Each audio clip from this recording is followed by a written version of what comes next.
జ్యోతి క్షేత్రం కడప జిల్లా పౌర్మావిల పట్టణానికి 30 కిలోమీటర్ల దూరంలో దట్టమైన నల్లమల అడవి ప్రాంతంలో ఉంటుంది ఈ సుందరమైన క్షేత్రం. ఇక్కడ స్వామివారు శ్రీ కాశిరెడ్డి నాయన గారు. స్వామివారు 1895 సంవత్సరం జనవరి 15 సంక్రాంతి పర్వదినాన సుబ్బారెడ్డి కాశమ్మ దంపతులకు జన్మించారు.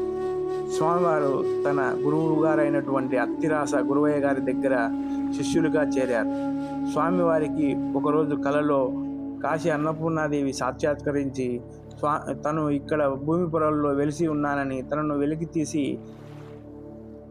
ఇక్కడ ఆలయాన్ని నిర్మించాలని స్వామివారికి సెలవించగా, స్వామివారి అమ్మవారిని భూమి పొరల్లోంచి వెలికి తీసి ఇక్కడ ఆలయాన్ని నిర్మించారు.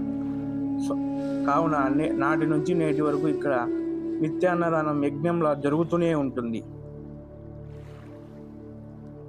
స్వామివారిని నమ్ముకున్న కొందరు భక్తులు స్వామిని తాత అని, మరికొందరు నాయన అని పిలుస్తూ ఉంటారు. అందువలన ఇక్కడ స్వామివారికి కాశీనాయన అని పేరు వచ్చింది. స్వామివారు డిసెంబర్ 6, 1995 సంవత్సరంలో శివైక్యం చెందారు. అందువలన ఇక్కడ ప్రతి సంవత్సరం డిసెంబర్ 4, 5, 6 తేదీలలో స్వామివారికి ఘనంగా ఆరాధనోత్సవాలు ఇక్కడ నిర్వహిస్తారు. ఈ వీడియో నచ్చితే లైక్ చేయండి, షేర్ చేయండి.